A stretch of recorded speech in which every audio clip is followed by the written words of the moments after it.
Hello and welcome to Triangle Home Talk with Jackson Realty Group. I'm Corey Gilliam, I'm Shanta Jackson and we're coming to you from our Raleigh office. in North Carolina. Yes, in North Carolina, good old North Carolina. Yes. Good old cold I was North about to say, Carolina. it's winter time. It is, and we are feeling it, Shanta. Oof, let me tell you, Corey, I'm about to freeze my palm bones off. They said it was supposed to be getting warmer, but It's not, and I actually know what happening. everyone's going to say. It's winter time. It's supposed to be cold. I mean, I actually had to pull out the winter coat. Yeah, I actually went and bought a coat like Oh, 2 thank days ago. God you put on a coat. I did. Yeah, it was. I joined the be responsible and don't freeze. Amen. And, I just want you to be warm. Yeah, not wear flip flops in the middle of. Thank the winter. God. Hey, Look, they're still in my trunk though. They are we ready have to to come thank out. God for the little things, right? No flip flops in the office. I'm excited about that. Come But on. it's been cold, and so a lot of people, Corey, have been thinking about, has that put a chill on real estate sales? Like, is real estate still popping, even though it's cold outside? What have you noticed? I've definitely noticed a difference in the patterns between how many people come out and their attitude about coming out also, because they Oh. are very serious. Oh, that's good. I think it's becoming like, hey, if they're the people who are on Zillow and Realtor.com at home, Okay. and who are just like, okay, I'm approaching this buying thing, The people who are make some phone calls, looking and but just I'm not gonna go trying. outside because it's too cold. Yeah. And then there are the people who put on the coats and they're Brave the coming out weather. and they're coming to look at these houses, and they're actually a lot more serious than everyone else. And Well, you there's- know what? Here's the thing. I think with those serious buyers, it really creates a lot of opportunities Mhm. for them. I mean, one thing, like you said, it's less buyers to fight with, Very true. Very right? true. So they're focused, they're looking, they got deadlines, yeah. they got things to do, and one of the things they need to do, buy a house. Yep. And so that's really good. And then one of the other things that's really good for those buyers who are out there now, Mhm. as opposed to the spring, summer, man, those interest rates, Corey. The Have you interest checked rates them out? they are actually lower than they were at the end of last year, which Correct. is nice. That is very nice. good. Actually, as of today, I believe we're looking at 4.5 for a fixed 30-year. That is good. So we're talking last year and year before that kind of rates. Correct. And So- you know what? The thing about it is, it was getting a little scary. I mean, not scary, but the interest rates were going up. And so a lot of buyers were getting a little nervous because what they were quoted 90 days earlier, if they hadn't locked in, Mm-hmm. would have changed. So now, even those rates were going up at the end of the year, they're going down now, and that makes it even more important that if they're ready to buy, They should go ahead and pull the they trigger. should go ahead and do it. The other thing is, Corey, man, I don't know if people know this, but I've been looking, and there seems to be more and more new construction out there. The new construction numbers and the the new construction and resale numbers are very comparable. Actually, Yeah. that's typically not what you see. You typically would see less new construction out there. Correct. But at the same time, people are kind of wanting that dream home, so that's when new construction comes in. So Correct. Well, and then I think too, new construction had its place, and I feel for builders because, man, they have to plan years in advance what they're going to do. yes, They have to permit. They have to get the subdivision papers filed with the city and the state, Mhm. and they have to forecast really what's going to happen. So when we were this summer fighting over houses and multiple offers, and there were hardly any homes that were ready. The new construction, they wouldn't fight with you. They were like, "Hey, this is my price," and they've continued that. But I think that's creating a trend of maybe where we're getting their numbers being as high as resale. Correct. And I will tell you, buyers, this is your lucky day. I mean, seriously, It's time to because negotiate again. I was even talking to a new builder representative, I mean, Mhm. literally this past weekend, and guess what some of them are doing? Contingencies. So for those people, Wow. yeah, for those people who need to sell a house in order to buy a house, man, I'm not going to tell who the builder is, but look, Hey, there's an opportunity. that's definitely an opportunity. Okay. That's not something. That's an opportunity. The contingencies happens are at back. What? Hello. The game has changed because this summer, no contingencies. No, and that went over into resale as well. You Yeah. didn't ever want to have to put your contract in and say, "Hey, my buyer needs to sell their house too." You just Correct. kind of hopefully sold their house and got it over with Correct. before they could. So now the buyer is protected. So, but you know what's so amazing though? Even though we have all these opportunities for buyers, there's less buyers out there.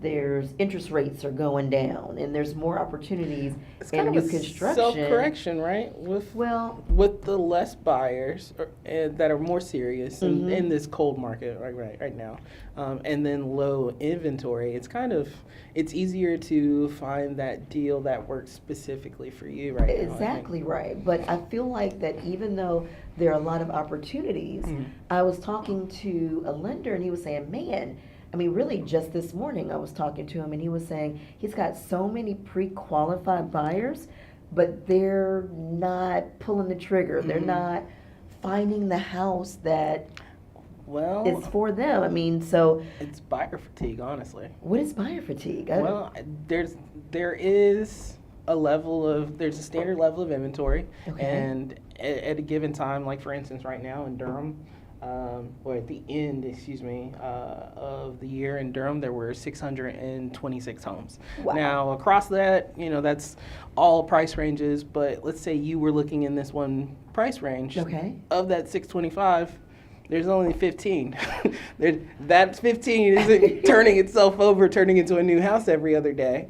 It's just those 15 homes. So you can only look at what is out there on the market. Well, and I understand that because I had some buyers that, they didn't want to look out or go out and look at houses unless it was something new because we were watching the same houses week after week after week. And that can get tiring. Yeah, I totally understand. But man, how do you overcome that? How do you overcome buyer's fatigue when there is low inventory? I mean, what are your thoughts? Is a virtue, Shanta. We all should believe in that one, right? I believe you're right. I think patience is definitely the key. I think it comes back to why, and putting your priorities Yes, definitely. where they should be. Like, for instance, why are you buying the house? And some people would say, I want the house, I want a backyard. But, what do you really want? You want that security. Yes. Right? You want the security of your family growing in one spot. Well, you're buying a house for today's season, for your season of life right now. You're not trying to buy a house, that forever home. Typically, that's not. You're functioning in your season of life and what suits you and what kind of house will suit your lifestyle right now. Correct. And maybe you could possibly think about room to grow and things of that nature a little bit, but when you're out in this market where you have to be as decisive as possible and move quickly and make really fast decisions, because if you don't, you're going to miss out. Correct. I mean, even though there's fewer buyers, you still, look, some pockets there are multiple offers. I mean, at some price ranges, there are multiple offers. You can't get around it. So you're absolutely right. You do have to be decisive. You do need to know what's important to you. And I want to say that families and people in general, I love that seasons of your life because, man, you have to think about the bigger picture. And if that house does not match all of your criteria, there are must-have things, and then there are nice-to-have things, and you need to get realistic with yourself about, hey, I can live without that. Exactly. It'd be nice to have this, and there's a give and take through each property, I think. Correct, and I think that people, once they realize that, hey, I am going to become a homeowner because it means my family will be secure. I don't have to worry about if the owner of this house is going to sell it. I don't have to worry about rents going up. I mean, if those are some of buyers' whys, you will find a way to find that house. Yes. And like you said, don't buy that house thinking you're going to be in that house for 20 years. I love what you said about the forever house. I mean, I think that's so important because some people go out and they want to find the house. Like, this is the house I'm going to be in for life. As I like to call it, the death house. It's a bit morbid, but it's okay. Correct. Now, It's I know the truth. It's the a truth. little morbid, but Yeah. I even get a lot of older clients, and I'm like, you know what? You still want to get a house that appeals to you Mhm. because you could move. You could find love. You could find that you want to move to a different state. You can still have job transfers. look. Hey, The with government could shut down. the government can shut down. You never know what's around the pike. Yes.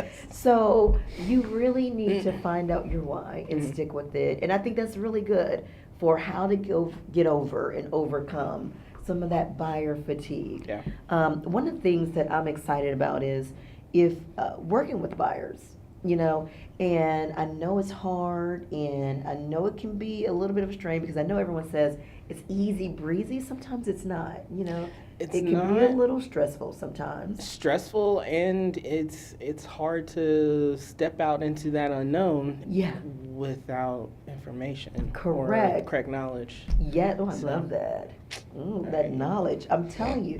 Well, so one of the things I'm excited about, Corey, is that not this Saturday, but the following Saturday, February 2nd, from 10 to 12, we're going to have a home buying seminar. Yep. And so that seminar is going to be, that's the whole purpose, to give people the education so that when they're ready to make that step, Mm-hmm. they can make it. Can find home again. Oh, I love it. Yeah. It's real They nice. can get home. It's important. Yeah. It's important. I know there's a lot of articles out there about why buying is a terrible investment and all of that stuff. Yeah, and people, honestly, they're. I really don't like the fact that they think that my generation, fabled millennials, are not We love being the millennials. serious about purchasing and not thinking about their futures and things of that nature. Those things are just not true. Honestly, I have experienced that. We're hyper sensitive. You know what I think say. what it is with millennials, quite honestly? I think that some of them witnessed their parents go through the Great Recession. Mhm. And their parents might have lost homes Yeah. or foreclosed or short sold.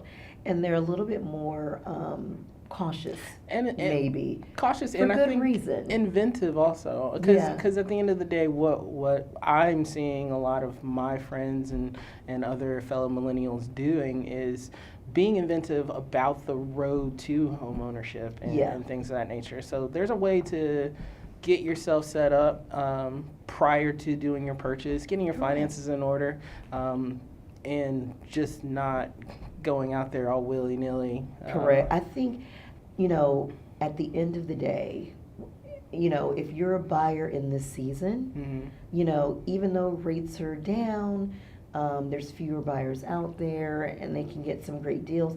The really good thing to take away is that you're going to find the house for you. Yeah. You will find that house. And you just have to decide what's important and what's not. So, if you like what you heard, but you want to find out more and you're just not sure what to ask us. Feel free to reach out to us on our Facebook page at Jackson Realty Group LLC or our Instagram with the same name, Jackson Realty Group.